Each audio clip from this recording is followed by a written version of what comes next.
Every great con starts not with a lie but with a story.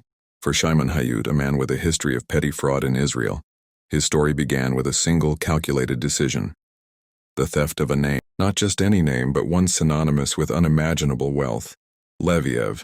By branding himself Simon Leviev, he created a fictional link to the real-life Israeli diamond tycoon, Lev Leviev. This wasn't merely a new identity, it was a corporate rebranding. He was no longer a man. He was the heir to a diamond empire, the Prince of Diamonds. With his new brand established, he built his digital showroom, Instagram. This was not a personal account. It was a meticulously curated marketing platform designed to sell a fantasy. Every post was a proof point. There were the obligatory signifiers of wealth, the private jets, the Ferraris, the designer watches, but he went deeper. He posted from exclusive boardrooms, flanked by paid business partners to project an image of constant high-stakes dealing. He tagged luxury hotels in global capitals, creating a narrative of a man in perpetual glamorous motion. Crucially, he reinforced this digital illusion with a physical presence. He was never seen alone. His bodyguard, a constant looming figure, served as a non-verbal cue of his importance and the supposed dangers he faced.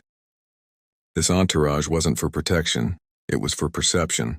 The entire operation was an investment, a startup cost. The rented jets, the designer clothes, the paid associates, these were the initial capital required to build a brand convincing enough to defraud on a global scale. He wasn't just pretending to be rich. He was performing the role of a billionaire with such dedication that his digital footprint became indistinguishable from reality. This was the foundation of the entire playbook.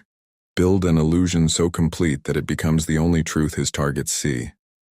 With the stage set and a target acquired, Simon Leviev began the second act, the emotional capture. His primary weapon was a psychological tactic known as love bombing. It wasn't just romance, it was a targeted campaign of overwhelming affection designed to accelerate intimacy and forge dependency. The first date wasn't coffee, it was a private jet to another country for dinner. This single grand gesture immediately established a new reality for his target, intentionally making all her past romantic experiences seem pale and insignificant in comparison. But it was the consistency that made it so devastatingly effective. The love bombing was relentless, a constant stream of texts from the moment she woke up to the moment she went to sleep, frequent video calls and intimate voice notes that made her feel like the absolute center of his universe. He would mirror their dreams, listen intently to their hopes, and then repeat them back, masterfully positioning himself as their perfect partner, their soulmate. Every conversation was an investment, every grand gesture a deposit into an emotional bank account he fully intended to drain later. This wasn't about finding love, it was about manufacturing it. He was creating a fantasy so intoxicating that the target would do anything to keep it from shattering. He wasn't just winning her affection, he was building a psychological cage gilded with roses and private jets. By making her feel like the most important person in his dangerous, glamorous world, he gained the ultimate control. He was no longer just a man she met on an app. He was her future, her confidant, her one true love. A status he had meticulously engineered and was now ready to exploit. Once the foundation of absolute trust was built, the trap was sprung. This was the core of the entire operation, the crisis machine. It always began with a sudden dramatic shift in tone. The romantic texts would be replaced by messages of sheer panic. The reason was always the same. His enemies in the diamond trade had found him. To make the threat feel real and immediate, he would send a single shocking piece of evidence. A photo of his trusted bodyguard, Peter, bleeding from a supposed attack. This visual anchor was crucial. It transformed a vague threat into a concrete emergency, triggering a primal emotional response in his victim. Immediately, Simon would follow up with a frantic call. He'd be whispering, claiming his security had been breached and his credit cards were being tracked. He couldn't use his own vast fortune without leading his enemies directly to him.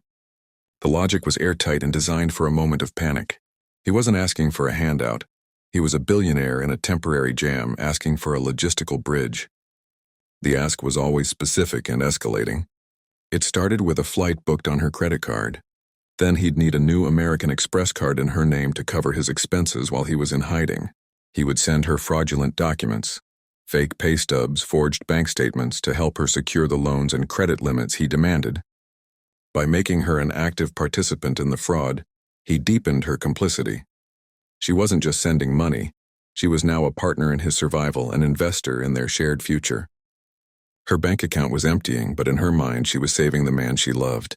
This entire operation was not a series of independent cons, it was a self-funding engine. A romantic Ponzi scheme. The money extorted from one woman was never used to solve his fictional crisis. It was immediately reinvested as the startup capital to love bomb the next target. The tens of thousands of dollars transferred out of desperation by a woman in one country became the budget for the private jet and champagne for a new woman in another. He was constantly juggling timelines, moving women through a predictable cycle, from the whirlwind romance phase to the manufactured crisis, to the point of financial and emotional exhaustion. The efficiency was chilling. He recycled everything. The same photos of his bodyguard's fake injury were sent to multiple women at once. The same frantic voice notes claiming his life was in danger were recorded and distributed as needed. Even the most intimate messages were copied and pasted. A "good morning, my queen" sent to one victim would be immediately forwarded to another, and another. He wasn't experiencing these relationships. He was managing them like a portfolio of assets. While one woman was desperately applying for bank loans, convinced she was saving her soulmate from enemies, that very same soulmate was using her money to stage the exact same fantasy for someone new. It was a cold, calculated, and infinitely scalable model of fraud. The illusion of his immense wealth was maintained not by a diamond fortune, but by a continuous flow of credit from the very women he was deceiving. Each victim unknowingly paid for her own replacement. Every Ponzi scheme has an endgame. For the women in Simon Leviev's world, it arrived the moment their financial utility expired. When the loans were denied, the credit cards maxed out, and the well of money finally ran dry, the playbook entered its final, brutal phase, the discard. The mask of the loving partner didn't just slip, it was violently torn off. The romantic texts and desperate whispers were replaced by threats, insults, and furious demands. The enemies were forgotten, and he became the enemy. Once it became unequivocally clear that no more money was forthcoming, the communication abruptly ceased. This wasn't a gradual drifting apart. It was a digital execution. He would block her number, delete their chats, and scrub his social media of any trace of her. For him, she was no longer a person or even a victim, but simply a closed account that had ceased to yield a return. He vanished from her life as quickly and completely as he had entered it. The victim was left in the wreckage. The emotional devastation of the betrayal was matched only by the crippling, life-altering debt she had incurred on his behalf. While she was left to face collection agencies, bank lawsuits, and the shame of explaining her situation to family and friends, Simon was already on a plane. Using her last transfer, he was in a new city with a new woman, telling the same story, making the same promises, and initiating the exact same cycle. The endgame for one was simply the opening move for another. The machine never stopped.